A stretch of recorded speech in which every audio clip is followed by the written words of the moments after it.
Joining us now from his Cincinnati-based district is Ohio Democratic Congressman Greg Landsman. Congressman, thanks for being here. A lot of Democrats are anxious today after those targeted killings in Minnesota. I was just talking to the former vice president about. What are you and your colleagues hearing and feeling today? Well, first, just heartbreak for those who, were murdered and who are fighting for their lives. I mean, it's just it's so tragic and unnecessary. And if you feel for their families and everyone close to them, folks in Minnesota who are scared because this guy's still out there. Obviously law enforcement is doing everything they can to apprehend this guy, and I believe they will. And bringing justice, is going to be very important. And it's true that this is ramped up, and we are very concerned about security when we're home and when we're on Capitol Hill. And so, security has to be a big topic, how we're going to address this. And then, the other piece is a lot of this stuff gets spread online. And so, having a conversation with big tech, either they come into Congress. So I've asked the president to bring in the CEOs of these big tech companies and say, look, let's get a plan where free speech is obviously permitted, but we are catching the violent, rhetoric and dealing with it so that people don't get hurt. Okay, the former vice president alluded to the fact that it was the eight-year anniversary to the day after a different would-be assassination with a different demented ideology tried to kill the members of the Congressional Republican baseball team at their practice. We saw the firebombing of the governor's mansion in Pennsylvania this spring. Back and forth it goes, to say nothing of the larger-scale violence in big city riots or the January 6th attacks.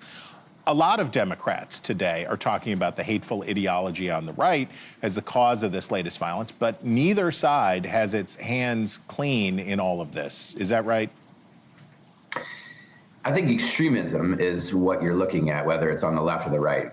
This is extremism.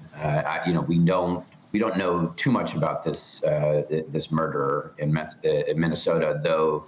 He's an extremist. He went and killed a lawmaker and her husband, tried to kill another lawmaker. And yes, the list of extremists on the far left or the far right, I don't think of them as Republicans or Democrats. I think of them as extremists, is part of a larger issue of political violence. And it does stem from issues with mental health and access to guns, but also political retribution, the kind of language you hear from politicians, again, that are pretty, far left or far right, that has to end. At some point, somebody or a group of us has to say, no more political retribution. We have to be done with this. And we are going to be so insanely careful with our language. And I'm one of those people. And we need everyone to be very, very careful with their language. And again, these social media platforms have to turn a corner. They have to take this seriously. Okay, turning now to the conflict between Israel and Iran. You've been an outspoken supporter of Israel, including for that country's recent strikes on Iran.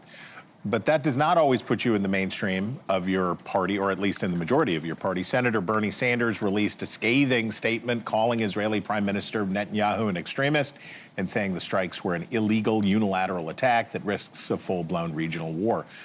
A lot of Americans in both parties are concerned about being drawn into a widening conflict. What do you say about those concerns? Yeah, it's all Iran. I mean, Iran's been at this for a long time. I mean, decades. Iran is the issue. The focus has always been on Israel. People like to focus on Israel and pick on Israel, and Iran gets this free pass. But Iran wants to destroy Israel, wants to come after the United States. Death to America is what you see, and it's not the Iranian people. It's this Iranian regime that is a theocratic, fundamentalist, extremist entity that has terror armies causing pure chaos in the region. I mean, it is Hamas is Iran, Iran is Hamas, Hezbollah is Iran, or Iran is Hezbollah, and same with the Houthis. I mean, this is not as it's been said, some sort of a war of choice or an offensive mission. This was purely defensive. They are very close, if not already having achieved the kind of weaponry to annihilate Israel. And Israel defensively went after those sites. And any resolution here has to be the dismantlement of the terror armies, no more enrichment, ongoing verification. Iran sidelined this regime in terms of its terror, chaotic, threatening behavior, and then there can be peace. Okay. Here in Washington, it looks increasingly likely that Senate Republicans will not be able to include a debt limit increase in their budget deal. That sets up a moment where you and other House Democrats will be asked to increase the federal borrowing limit because you know House Republicans, not enough of them are likely to go along to get that done. Senator Elizabeth Warren recently penned an op-ed giving voice to what a lot of Democrats have said in the Biden and Obama years, which was that the debt limit is outdated and should be permanently eliminated.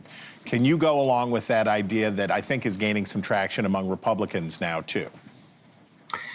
Yeah, I mean, it is, although the spending issue is an enormous one, and I do worry about the prospect of just saying, okay, we're not going to have this conversation, considering how politicians treat this budget and taxpayer dollars.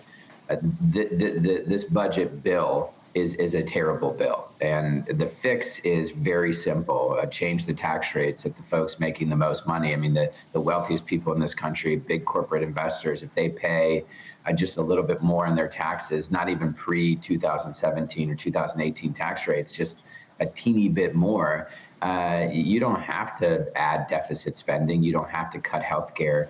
You don't have to cut food assistance. So my hope is that if Democrats are asked to participate, and we're gladly, we're willing to participate, we want to solve this problem, pass a bill that provides tax relief to every American that needs it, and fixes the tax codes to the folks at the top. No deficit spending, no one loses their health care, no one loses their food assistance, and we should actually tackle waste, fraud, and abuse and fund border security. All right. If you had ever spent a night at the Golden Lamb in Lebanon, Ohio, which is nice, you would know him already. But if you don't, there he is. Congressman Greg Landsman, thanks for spending part of your Father's Day with us. Happy Father's Day.